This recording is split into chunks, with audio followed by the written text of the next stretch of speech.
The hottest pop culture stories of the day, like Netflix saying new number who dis to Meghan Markle, plus Nicole Coughlan is over talking about her body. This is Hot to Go. I'm Brittany. I'm Kendall. And I'm Mike. And wah, wah, Netflix dumps Meghan Markle in latest blow to trouble as ever brand. Now, there's a lot here. We got a history. Since 2020, they marked a deal in 2020, both the Sussexes, that got them $100 million from Netflix. $100 million. Now, at that time, it made sense. Netflix had seen that they are leaving the royal family and they want to tell all. And why not? Tell all heal. We'd love to have you tell us all. Yeah, give us Harry and Meghan. We had the Oprah interview where it's oh my God, Spare had done so well. So it wasn't a bad idea for Netflix to shell out quite a bit of money to Harry and Meghan. Mm-hmm.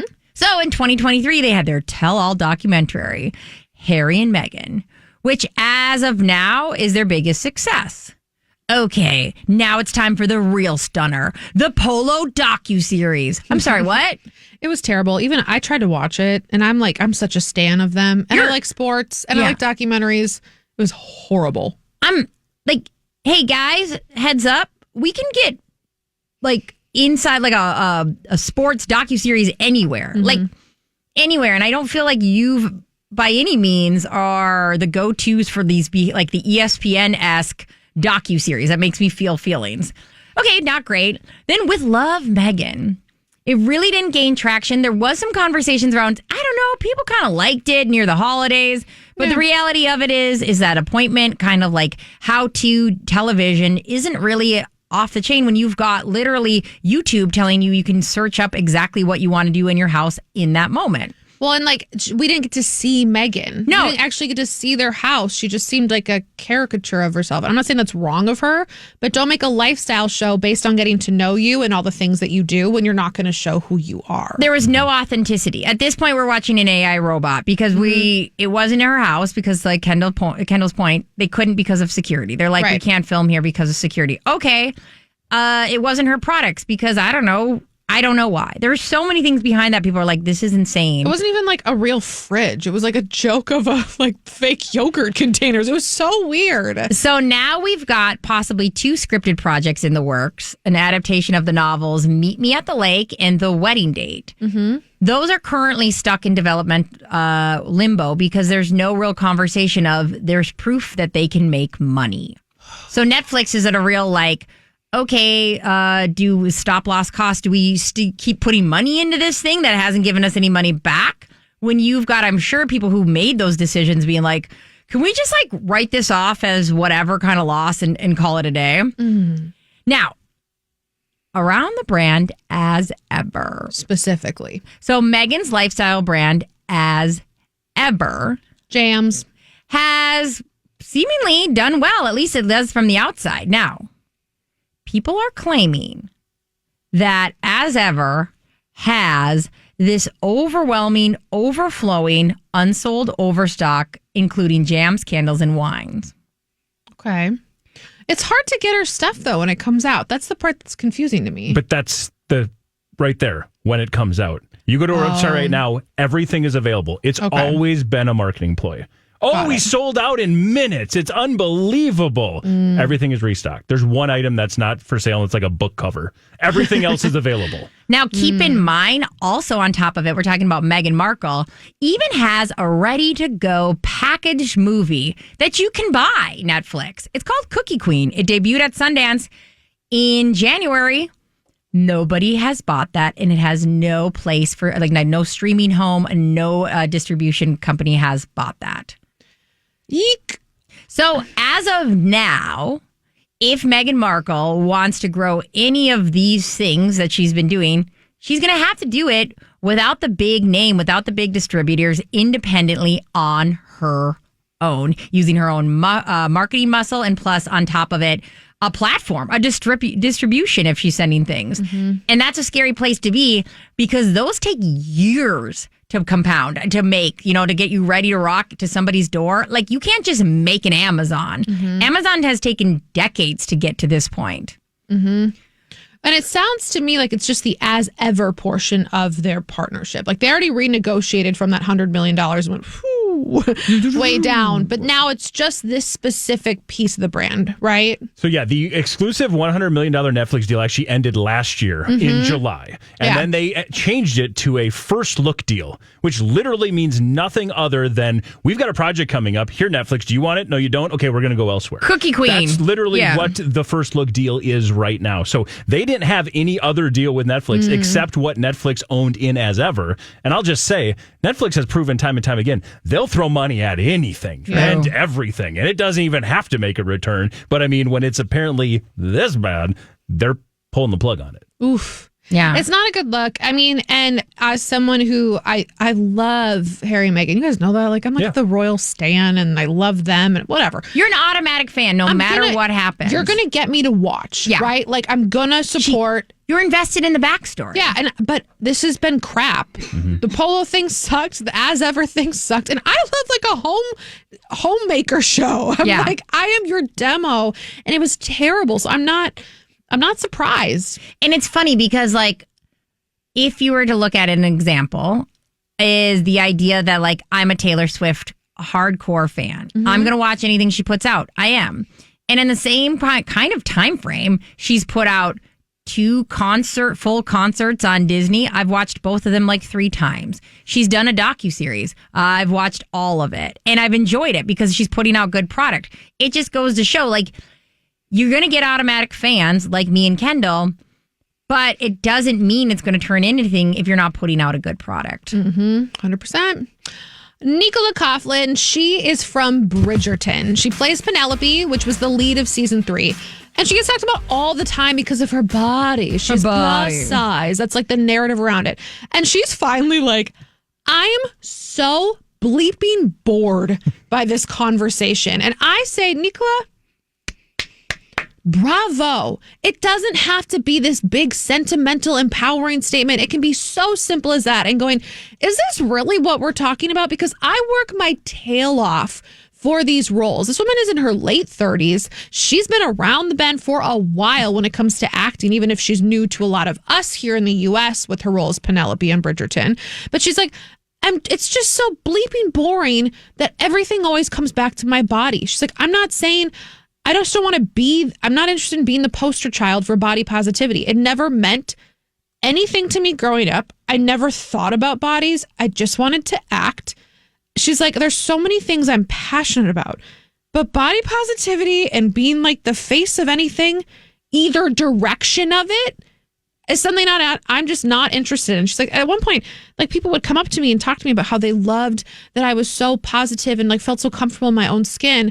And she's like, at the time I was like, well, sure. Yeah. I mean, I'm working out a lot because I have to have all these sex scenes. She's like, I was like a size 8 and they were like, oh my God, you're so plus size. It's so beautiful. And she goes, how messed up is that I'm the biggest woman you see on screen? 1, but 2, that this is literally all you have to say about me? When they ask this question, what they're saying is, do you think it's crazy people would want to have sex with you? Bingo. It's like the biggest non-question question ever. It's like a comment of, hey, will you mention that you're not tiny? I don't know. It's so crazy to me. It's so crazy. At least, like you said, it's probably one of the most least interesting things about her. Like if she was in studio today, we wouldn't be at a place of like, what does it feel like to have your body? Tell us.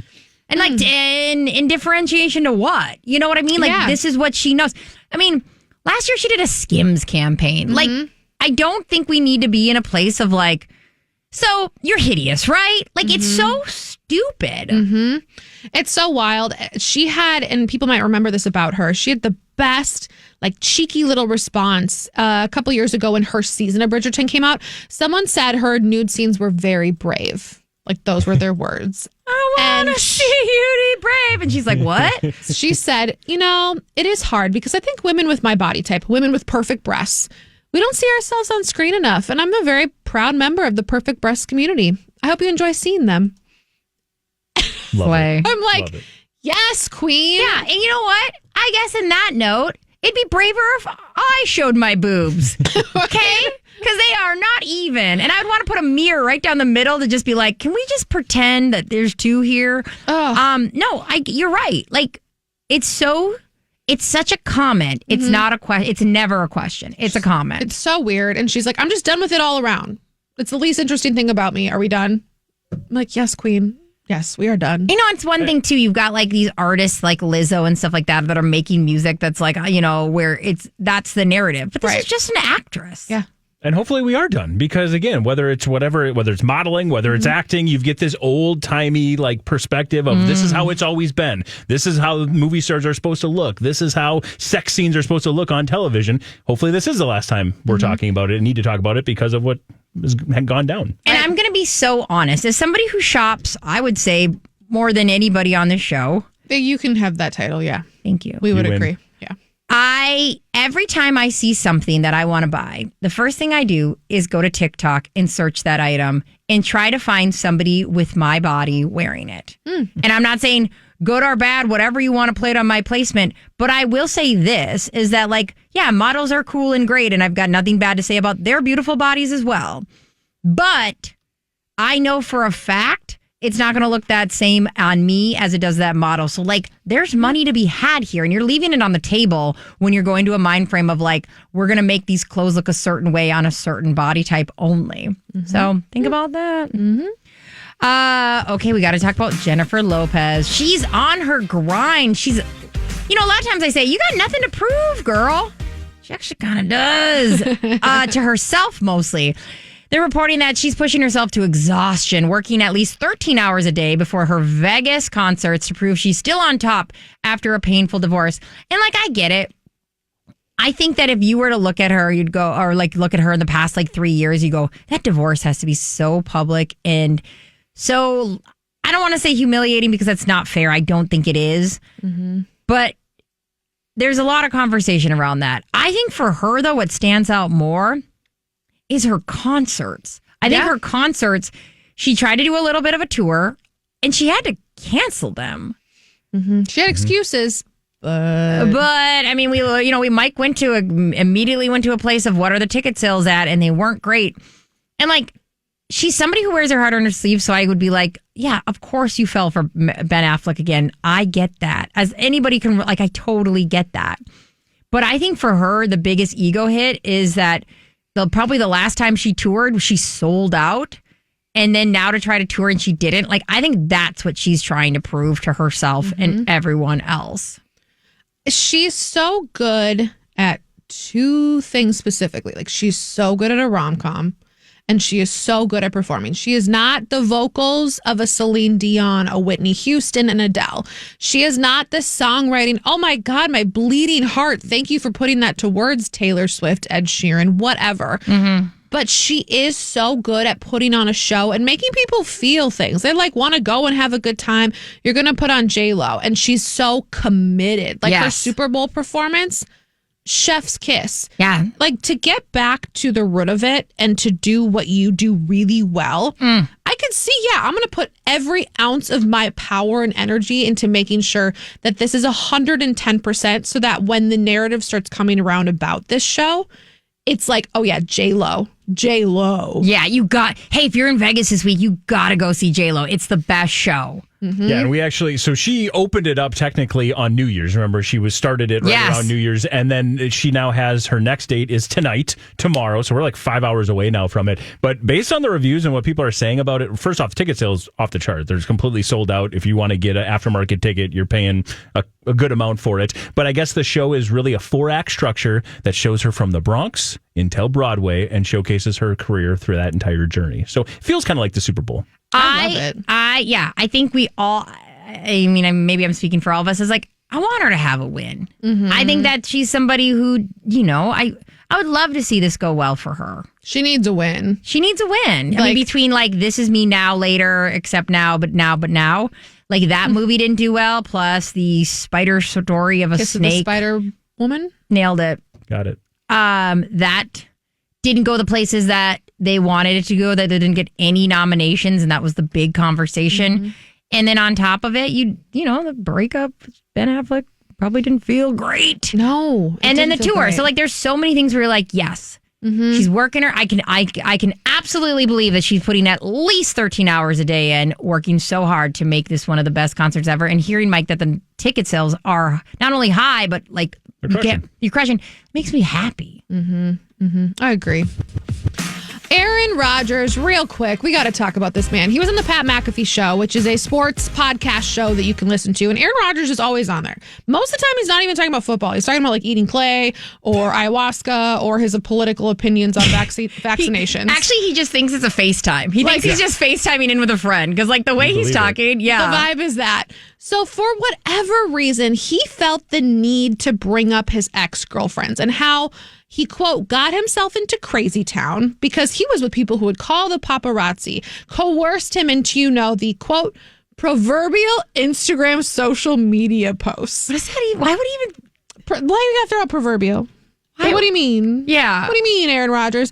And he's talking about, I don't know if he's talking about Olivia Munn, but I'm assuming so. Olivia Munn, Danica Patrick, Shailene Woodley. What do all three of these women have in common?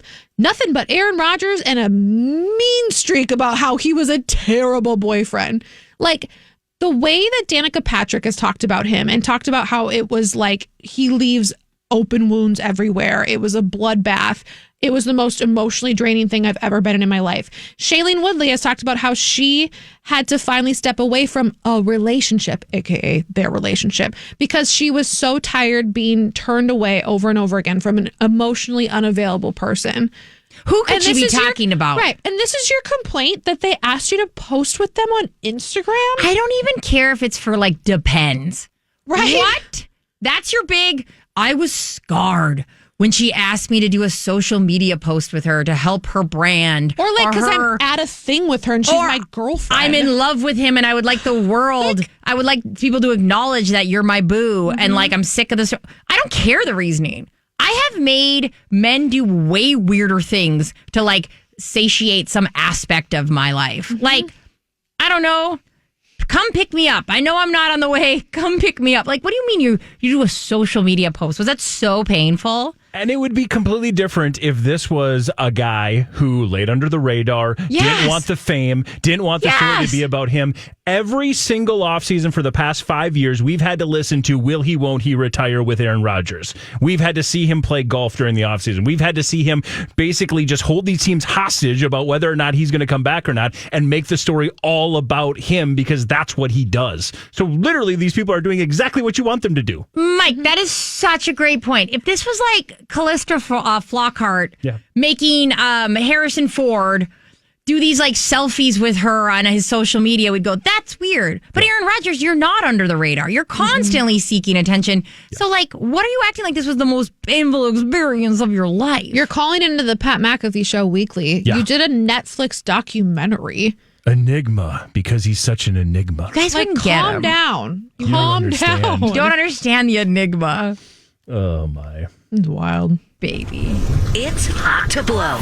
At this point in our show, we head on over to Mike Ganger, our producer and blind item expert. What secret on the internet might be the next to blow? Well, this one, be careful as we talk about this one, but this one's happening right now. It is, according to sources in those deepest, darkest spots of the internet.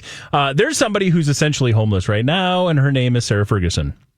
Oh, like the original Fergie? Like the OG Fergie. Like Prince Andrew's ex-wife? Yeah, because like she doesn't know where to go because there's authorities one way she's escaping. There's maybe some other people with some bad intentions trying to find her another way. So we last heard she was hanging out at a Swiss or maybe Swede. It was Swiss. Swiss, yeah. A Swiss recovery spa. Exactly. We'll That's what it was. That's what they called it. And now she's laying low in a new place.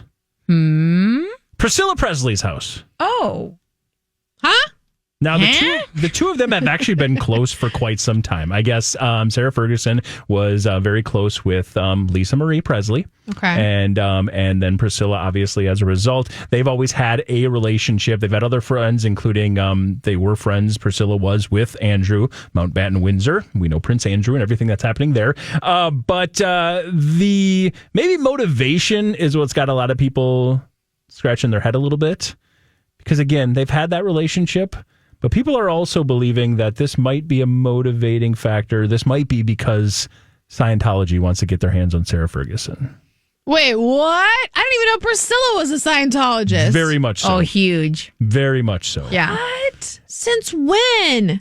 Like always? A long time. Like It's a long probably time. since we've been alive. Yeah, probably. Whoa. So the narrative, I guess, going on around, again, the blind item world is that Scientology is attempting to get their hands on the former royal. It would make sense. She clearly knows a lot. She's been around a lot of people of power. Is it something that they're looking for? I don't know. I also wonder, has Scientology entered the UK at all? I have no idea. I'm not sure. This isn't a way to do it if that's the effort. I mean, they got to get in somewhere. Because the royal family is deeply connected, because I don't know, that's what they always said, that the monarch was brought to you by God, right? Yep. Like that's how they justified monarchy for the ages. They are deeply immersed in the church. This would be like the Church of England. And Scientology. Well, she's not really, I don't think, much of... Yeah, I don't know how much I'm not saying even she. I just mean just because of the royal ties. Yes, 100%. It's really funny, actually. Thomas Markle, the father of Meghan Markle, he actually went on and talked about it one time that basically he compared the royals as basically Scientology. Very cult-like and very secretive, and whenever there's a controversy, they just slowly pull the shades down and nobody has to see anything. Well, it's like a Dan Brown novel. I know, I'm just saying. That's what we love it. Like... So get this, you guys. Scientology first started in the UK in 1952, but because of so much backlash, they didn't get recognized by the courts until 2013. Wow. Yeah. The UK Supreme Court confirmed in 2013 that Scientology is recognized as a religion, but there's this huge backlash around them when they first moved in. We Makes shall sense. see. So if they got to fight tooth and nail, sneak in with a Fergie, would make sense. Just interesting, but that is the belief of maybe why she's hanging out with Priscilla. So, weird. There you go. It's Hot Mess. Oh, the messy boots of all the people who think they have something and some right to say something about Britney Spears. We told you yesterday, we know she had the DUI just recently. Ever since then, everybody feel like they get to have an opinion, okay? From her ex-husbands to the people who were part of the Free Britney campaign to her mother. First stop, ex-husbands. The one, Sam Asghari, was asked about it and just talked about Iran the whole time, which, okay, makes sense. There's a lot going on over there. And he's like, I have more important things that I want to speak out about because of my heritage and his background. He's Persian, and he's like, I don't want to get involved in it. So, move on to Jason Alexander, her boyfriend, her husband of 55 hours or something. They got married in 2004, and it was an annulment right away.